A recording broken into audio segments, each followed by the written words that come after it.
l'intelligence émotionnelle au quotidien pour qu'au fur et à mesure, l'enfant ait les bons réflexes, de pouvoir parler de ses émotions, de pouvoir éviter de monter dans des grandes colères parce qu'il aura compris que c'est de la colère qui arrive, il aura compris de quoi il a besoin à ce moment-là. Quand on se connaît mieux, quand on se comprend mieux et quand on connaît les émotions et les messages, les besoins, etc., on peut mieux comprendre l'autre aussi.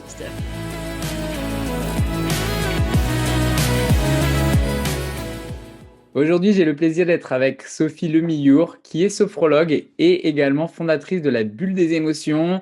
Tu as déjà participé avec nous à l'un des kits sur la gestion du stress. On échange régulièrement ensemble. J'avais vraiment envie de t'interviewer aujourd'hui pour en savoir plus justement sur ton pourquoi, ce qui t'a amené à fonder la Bulle des émotions, comment t'en es arrivé à la sophrologie.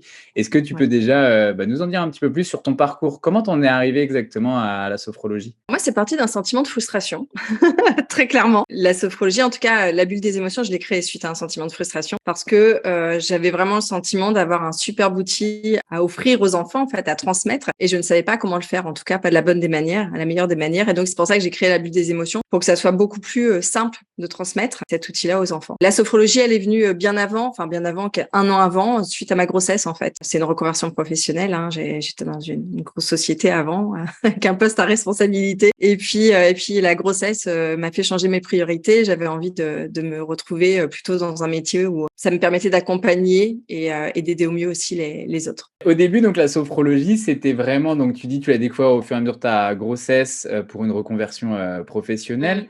Pourquoi finalement, qu'est-ce qui t'a intrigué dans la sophrologie et nous dire en même temps un petit peu ce qu'est pour toi la sophrologie? Alors moi, au départ, je me suis tournée vers la sophrologie parce que j'avais peur d'accoucher.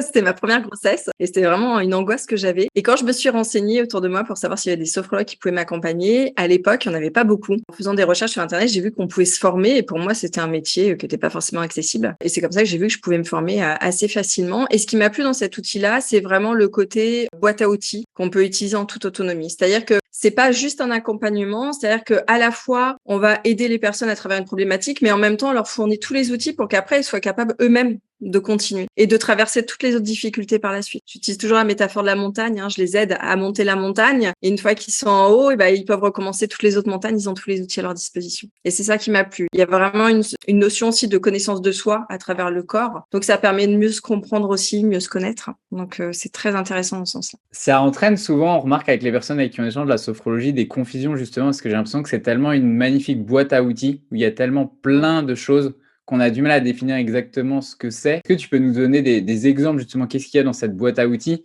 On a travaillé ensemble pour les enfants sur le kit de gestion du stress. En fait, ça peut travailler sur la connaissance de soi, tu viens de le dire, et sur plein d'autres choses finalement. On travaille sur plein de thématiques. La sophrologie, c'est vraiment une technique psychocorporelle qui permet à tout le monde de retrouver un état de bien-être. Donc, à travers 3 outils principaux, c'est la respiration, le relâchement musculaire et la visualisation positive. Donc, la boîte à outils, ça va être par exemple des respirations abdominales, thoraciques, ça va être des tensions, relâchement du corps associés à des mouvements, ça va être des méditations, des sophronisations, on appelle ça nous, c'est-à-dire que on va visualiser des choses et notre cerveau fait pas la différence entre ce qui est réel et ce qui est imaginé. Hein. Aujourd'hui, ça a été démontré. Donc, quand on se visualise, par exemple, en train de réussir une épreuve, je pense notamment aux écoliers pour les évaluations ou même quand il y a un événement sportif, par exemple, le fait de se visualiser en train de réussir, eh bien, on ressent vraiment les sensations de cette réussite-là et on peut réactiver cette confiance. Donc, il y a vraiment plusieurs thématiques. Il y a la gestion du stress, il y a les émotions, il y a la confiance, il y a tout ce qui est autour des apprentissages, il y a la gestion de la douleur, il y a la préparation mentale pour les sportifs, pour les examens, etc.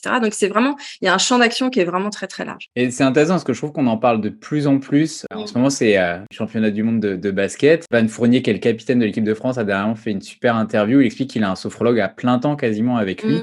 Et il parle énormément de la visualisation de ce que tu viens de dire, ou dans des moments d'extrême tension dans les matchs où c'est très serré, etc.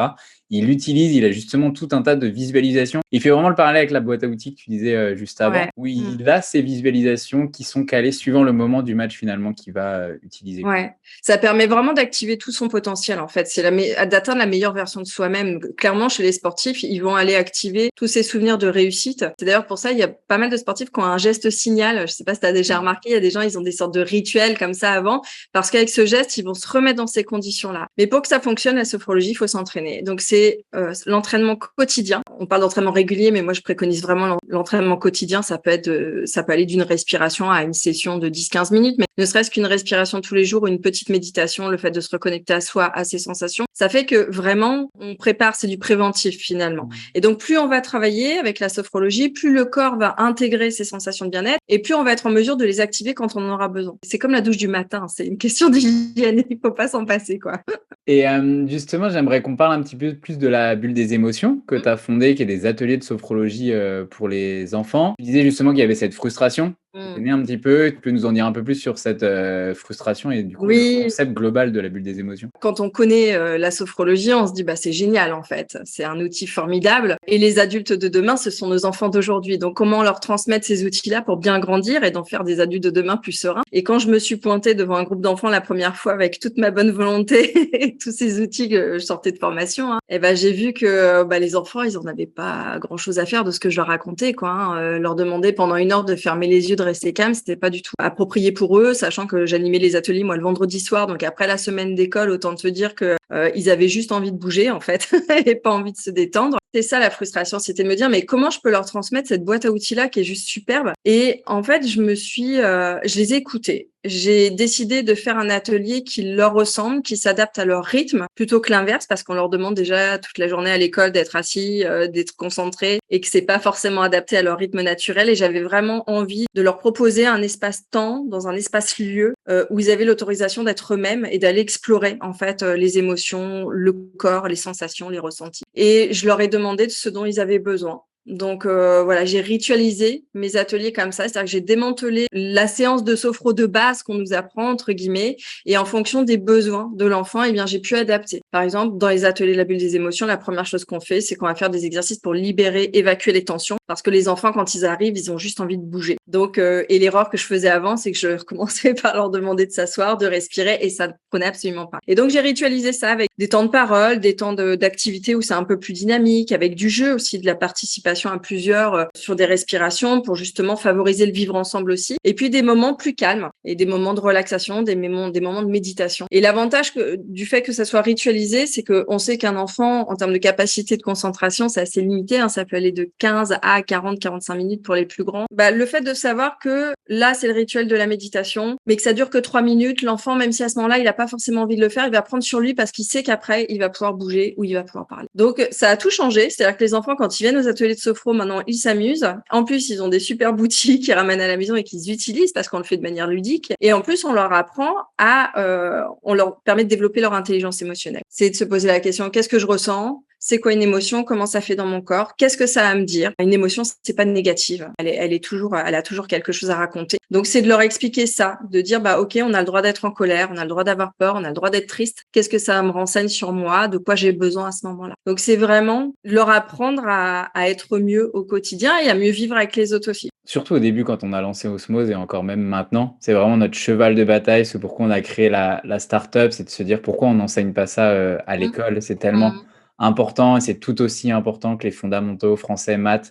Et on n'a vraiment rien contre les français et les maths, mais juste que l'écoute des émotions est tout aussi important. Et des fois, on se retrouvait avec des personnes qui nous disaient mais tout ça, ça s'apprend dans la vie de tous les jours. Et en fait, ils l'apprendront dans leur vie d'adulte et c'est la vie qui va leur apprendre, entre guillemets. Je me fais du coup avocat du diable, entre guillemets, même si moi j'ai ma réponse, mais j'ai envie d'entendre la tienne. À quoi ça sert justement de les aider sur l'intelligence émotionnelle, de les aider à écouter leurs émotions? En quoi ça peut leur servir dès maintenant et surtout même après dans leur vie quand ils vont grandir petit à petit? Savoir, ne serait-ce que nommer une émotion, c'est-à-dire de la ressentir dans son corps et de savoir la nommer, c'est déjà mieux se connaître et mieux se comprendre. Quand on se connaît mieux, quand on se comprend mieux et quand on connaît les émotions et les messages, les besoins, etc., on peut mieux comprendre l'autre aussi. C'est-à-dire que, par exemple, s'il y a un copain qui va dire à l'enfant « T'es plus mon copain, tu m'énerves, etc. », il va être capable de faire la différence entre lui et sa colère. Il va dire, il est en colère et c'est sa colère qui parle. Donc, il va mieux comprendre les autres aussi. Donc, in fine, ça favorise le vivre ensemble. Je pense que, alors, j'ai plutôt tendance à être positive et peut-être un peu bisounours,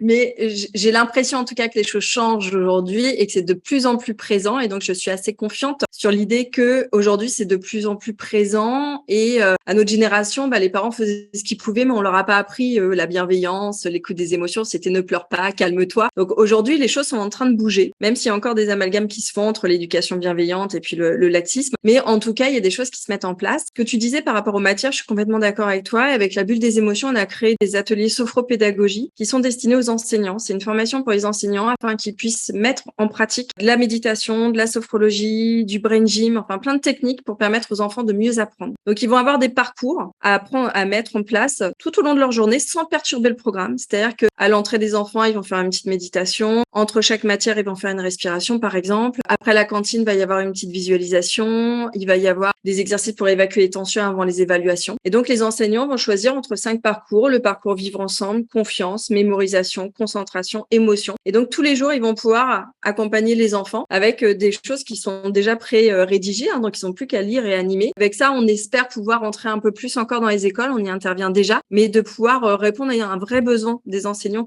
qui a été exprimé, c'est qu'ils ont envie de faire des choses, mais ils savent pas comment faire, ils n'ont pas forcément les moyens de le faire. Donc avec ces ateliers-là, on essaie d'y répondre un petit peu plus. Et en effet, je suis complètement d'accord avec toi, où il y a de plus en plus de belles choses qui sont quand même en train de se faire, avec des initiatives comme les tiennes, de la bulle des émotions. Est-ce que ça vient plus des enseignantes finalement? C'est les enseignantes qui viennent vous chercher et c'est des sophrologues de la bulle des émotions qui vont les former justement? Comment ça se passe un petit peu? Ouais, alors il y a les deux. Il y a effectivement des enseignants qui sont en demande de ça. Notamment, enfin moi je sais que sur mon compte Instagram, je suis beaucoup suivie d'enseignants justement qui recherchent des techniques, qui savent pas forcément comment faire, qui sont convaincus des bienfaits de la méditation, de la sophrologie et qui cherchent un petit peu des outils à mettre en place. De plus en plus, les enseignants d'ailleurs sont un peu autodidactes là-dessus. C'est-à-dire qu'ils vont acheter des livres, ils vont écouter des podcasts, ils vont se renseigner sur tout ça. Donc, il y a à la fois une demande, vraiment, à laquelle on a répondu. Et puis, il y a aussi les pétillants de la bulle des émotions qu'on se vraie pourquoi aussi. Hein, on a nos valeurs communes, évidemment. Hein, tous les sophrologues qui font partie de la bulle sont animés par la même volonté de pouvoir aller semer des graines de sophro là, parmi tous ces enfants. Et donc, du coup, on va aller aussi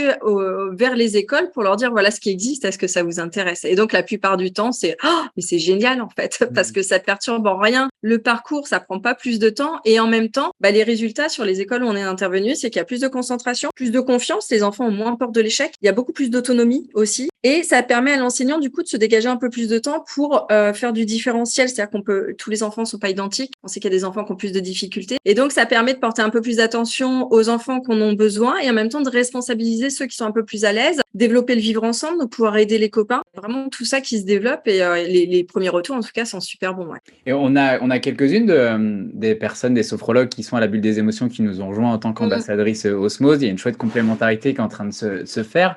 Ouais. Sur la bulle des émotions, si tu veux la présenter en 2 mots, même pour des personnes qui nous écoutent, qui auraient peut-être l'envie aussi de rejoindre la bulle des émotions, vous rassemblez plusieurs sophrologues finalement que toi tu vas former. Est-ce que tu peux te détailler un petit peu plus? C'est ça. En fait, la bulle des émotions sont des ateliers ritualisés et ludiques de sophrologie pour les enfants de 5 à 11 ans. Ça, c'était à la base. Ensuite, on a développé des modules complémentaires puisqu'il y a eu beaucoup de demandes aussi pour les tout petits. Donc, on a un module bout de chou pour les 2-4 ans. On a après les parents qui venaient chercher les petits, les enfants qui disaient « Et mes ados, moi, ils auraient bien besoin aussi. » Donc, on a fait pour les ados 12-17 ans où là, il y a vraiment une problématique aussi autour de… Enfin, c'est des thématiques bien spécifiques autour du harcèlement, autour de son corps, de l'acceptation de soi, du regard des autres, etc. Avec aussi des ateliers philo qu'on met à l'intérieur pour justement apprendre à penser et réfléchir par soi-même, ce qui est quand même pas négligeable. Je suis animatrice d'ateliers philo aussi, du réseau SEV, Savoir-être et vivre ensemble. Donc voilà, je l'ai intégré dans ces ateliers ados. Et puis les parents, quand ils venaient chercher leurs petits, leurs enfants, leurs ados, ils nous ont dit « Mais moi, on m'a pas appris à vivre les émotions quand j'étais jeune. Est-ce que vous faites pour adultes aussi ?» Donc on a développé pour les adultes. Ensuite, on a eu la demande pour les enseignants. C'est pour ça qu'on a fait le module sophropédagogie. Et on a fait aussi les seniors. Et là, il y a le module périnatalité, donc pour accompagner les femmes enceintes, futures mamans, futurs papas aussi autour des émotions. Donc c'est assez large et cette formation en fait s'adresse aux sophrologues. Donc il faut être sophrologue pour intégrer la bulle des émotions. Et donc c'est une formation au concept, c'est-à-dire que c'est pas une formation classique, c'est une formation clé en main, c'est-à-dire qu'à la fois il y a tous les déroulés, tous les outils, il y a vraiment toutes les bases, l'essence même de la bulle, mais en plus toute la partie communication commerciale, etc. C'est-à-dire qu'en intégrant la bulle, il y a aussi les outils pour développer ses ateliers et pour booster un peu son activité de sophrologue parce qu'on sait que c'est pas tous les jours facile aujourd'hui. Donc vous les aidez finalement aussi bien donc en priorité bien sûr sur la formation pour qu'ils puissent animer des ateliers de sophrologie auprès des enfants et après il y a un côté aussi accompagnement plus sur le côté commercial entre guillemets. Comment communiquer sur les ateliers, comment les remplir, comment fidéliser, comment faire connaître la bulle. On est plus de 200 aujourd'hui en France et à l'étranger. Donc la bulle commence à avoir une notoriété. Alors déjà au niveau des sophrologues, je pense que les sophrologues qui travaillent avec les enfants connaissent aujourd'hui la bulle des émotions. Vu qu'on est de plus en plus nombreux, finalement, les gens en entendent parler. Donc il y a de plus en plus de demandes spontanées des gens qui sont en recherche de ces ateliers. Moi, tous les jours, je reçois des mails de personnes qui me disent je recherche un atelier près de chez moi. Donc d'ailleurs, en allant sur le site labulledesémotions.com, en tapant la ville d'où on est, on peut avoir toutes les sophrologues les plus proches pour pouvoir les contacter, pour pouvoir participer à des ateliers. Et pendant cette interview, c'est beaucoup de parents qui vont nous écouter justement. Donc tu disais, il y a des parents qui arrivent et qui disent: «Moi, on m'a pas appris à gérer mes émotions, comment faire pour déjà eux-mêmes?» mais ils sont encore plus dépassés justement, comment le partager, comment communiquer avec leurs enfants là-dessus. Est-ce que tu aurais 2-3 conseils là de manière très concrète justement pour aider les parents à partager toutes ces notions de sophrologie à leurs enfants? Les conseils, c'est génial, mais la sophrologie, ça se pratique en fait. Donc, je vais vous donner des pistes. Mais le meilleur conseil que je pourrais donner, c'est si ça vous attire, testez en fait. Allez voir quelqu'un, un sophrologue, idéalement un sophrologue de la bulle des émotions. Mais après, tous les sophrologues, évidemment, peuvent vous faire découvrir la sophrologie, surtout si c'est pour les parents. Ce qui est important déjà, c'est qu'en tant que parent, en tant qu'adulte, si on veut aider et accompagner nos enfants à travers leurs émotions, c'est important aussi de se connaître soi-même et de savoir aussi à quel niveau émotionnel on est. Il faut être dans une émotion assez neutre pour pouvoir accompagner au mieux ses enfants. Ça me fait penser d'ailleurs que le module sophropédagogie pour les enseignants, on fait aussi pour les parents, pour les devoirs zen, par exemple. Donc, les parents qui ont envie d'accompagner au mieux les enfants dans les apprentissages et pour lesquels c'est un peu compliqué au niveau des devoirs, on sait que c'est pas toujours zen. On a aussi ces parcours devoirs pour les parents et les enfants pour pratiquer et pour apprendre mieux. De manière générale, j'avais envie de dire que ce qui est important, c'est déjà, si nous, on est en colère, si on n'est pas bien émotionnellement, il vaut mieux s'abstenir de réagir parce que ça va être forcément démesuré, en tout cas pas adapté, pas approprié. Donc pour ça, il y a des techniques de respiration qui permettent de s'apaiser. Moi, je préconise toujours la respiration abdominale. D'ailleurs, j'ai fait un Reels sur Instagram, compte Instagram La Bulle des émotions, justement spécialement pour les parents avec 2 exercices pour se libérer d'une charge émotionnelle un peu trop forte. Donc il y a l'exercice de tension et relâchement. Donc c'est-à-dire que quand on est tendu, on le sent dans son corps. Il suffit d'inspirer, bloquer la respiration, de contracter tous les muscles et de souffler, de le relâcher. Et de faire ça 3 fois pour déjà ressentir une détente au niveau du corps. Une fois qu'on est détendu, on respire profondément. Donc, c'est plutôt la respiration abdominale que je vais préconiser. Qu'on inspire, on va gonfler le ventre comme un ballon et on va souffler lentement par la bouche. Et pareil, on va le faire à peu près 3 à 5 minutes pour vraiment ralentir le rythme cardiaque et s'apaiser. Une fois qu'on est nous-mêmes dans une posture du coup neutre et du coup d'accueil, là, c'est plus facile d'aller voir son enfant. J'allais dire que pour accueillir l'émotion d'un enfant, la première chose à faire, c'est d'accueillir et d'accepter l'émotion de son enfant. Je disais tout à l'heure, il n'y a pas d'émotions négatives, elles sont toutes légitimes. Après, il y a des comportements qui sont pas appropriés, mais l'émotion telle que l'enfant la ressent, il la ressent réellement. C'est pas un caprice, c'est pas une exagération, c'est que lui, il la ressent vraiment de cette façon-là, même si parfois ça nous paraît complètement disproportionné. Donc, ce qui est intéressant, c'est d'aller accueillir ça en disant, par exemple, je vois que tu es en colère, je vois que t'as pas réussi à faire ça, et je sens que ça t'a vraiment fait du mal. Je vois dans quelle colère tu es. Donc, le fait de nommer son émotion, déjà, il va se sentir compris. Ça évite de mettre de l'huile sur le feu, comme quand on dit non mais te mets pas en colère pour ça, mais ça sert à rien, mais calme-toi. Là c'est encore pire parce que l'enfant il se sent pas compris. Moi je dis toujours aux parents, imaginez l'inverse. Vous êtes en train de vous énerver au boulot parce que y a quelqu'un qui vous a envoyé promener, puis un collègue qui arrive en disant te mets pas en colère, pourquoi tu t'énerves? On a envie de lui dire mais je t'ai demandé quelque chose à toi, j'ai des raisons de me mettre en colère. Donc c'est toujours se mettre à la place de l'enfant et de l'écouter comme un interlocuteur valable en fait, quel que soit l'âge qu'il a, et de pouvoir avoir une écoute et de pouvoir lui permettre de s'exprimer autour de son émotion. Et après, s'il y a un comportement qui n'a pas été adapté, par exemple il a tapé ou il a jeté quelque chose, c'est de lui rappeler les règles, de dire ok, je comprends que ça t'a mis en colère et c'est normal parce que nana. En revanche, ça c'est pas possible. Tu sais que les règles à la maison c'est on ne tape pas. Voilà, c'est de rappeler les choses. Mais l'idée, j'allais dire, c'est pas en un instant T que ça va se régler, tout ça. C'est encore une fois de développer l'intelligence émotionnelle au quotidien pour qu'au fur et à mesure, l'enfant ait les bons réflexes, de pouvoir parler de ses émotions, de pouvoir éviter de monter dans des grandes colères parce que il aura compris que c'est de la colère qui arrive, il aura compris de quoi il a besoin à ce moment-là. Donc, il y a des supports aussi à mettre en place à la maison, notamment sur le site, on a un PDF gratuit à télécharger. C'est les petites émotions de la bulle des émotions et on peut demander à l'enfant de mettre son étiquette ou sa photo sur l'émotion dans laquelle il se trouve. Ça va lui permettre régulièrement dans la journée de se dire, tiens, comment je me sens? Bah, tiens, je suis plutôt triste là. Et du coup, ça donne une indication aussi aux parents de se dire, bah, ah, tiens, il est triste. Il a mis son étiquette sur la tristesse. L'occasion d'aller lui parler. Et puis, parfois, il y a la tristesse et une autre émotion. Parfois, la colère et la tristesse, ça peut être un peu mélangé, hein. On va avoir des enfants qui vont s'énerver puis qui vont pleurer. En fait, c'est pas forcément la tristesse, la colère, c'est parce qu'ils sont très tristes de ce qui s'est passé. Et donc, forcément, notre discours va pas être le même à ce moment-là. Donc, c'est intéressant aussi pour les parents d'avoir cet outil-là. Et je préconise évidemment aussi aux parents de le faire pour montrer l'exemple. C'est important qu'on ne les refoule pas et qu'on les accepte. Et c'est normal. Moi, je dis souvent à mes enfants, je suis en colère ou je suis triste ou j'ai peur de ça parce que ça leur fait voir aussi que, bah, on est des êtres humains et à partir du moment qu'on est humain, vivant, bah, on a des émotions, quoi. Donc, c'est tout à fait légitime. J'ai vraiment le sentiment, au fur et à mesure qu'on interviewe, on doit être rendu à une trentaine d'interviews de spécialistes comme ça, mais certains beaucoup plus orientés scientifiques, d'autres personnes dans la sophrologie, dans la méditation, etc. Que l'une des clés quand même pour les enfants est déjà de leur apprendre à nommer les émotions. Mmh. C'est tout le temps la même clé qui revient, c'est déjà s'ils arrivent à mettre des mots sur Ouais. comment ils se sentent derrière.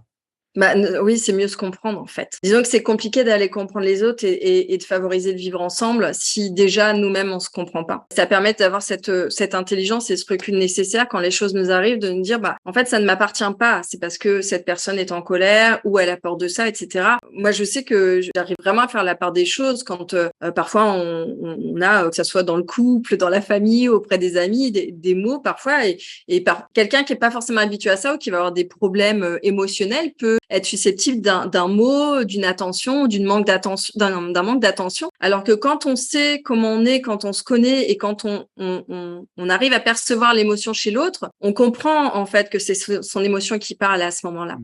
Et de même, quand on va dire quelque chose qu'on ne dit pas méchamment, qu'on dit de manière très convenable, si l'autre le prend mal, on peut en parler évidemment, hein. On peut dire bah écoute, je vois que tu l'as mal pris, j'en suis désolée, c'était pas mon intention. Mais après, si la personne elle reste dans cette émotion-là, ça ne nous appartient plus en fait. C'est-à-dire que c'est à elle de faire ce chemin-là. Donc ça permet vraiment de prendre du recul sur les situations et d'éviter aussi de ruminer et de rester tout le temps dans des situations un peu négatives et d'être dans ce cercle vicieux finalement. Et juste une dernière question, Sophie, pour conclure cette interview. Je pose toujours la même question sur les fins des interviews. Ouais. Qu'est-ce que tu aurais à dire? C'est beaucoup de parents qui nous écoutent, qui essayent de faire le maximum qu'ils peuvent, mais souvent ils sont un petit peu débordés, comme on peut tous l'être des fois par son quotidien, par le stress, etc.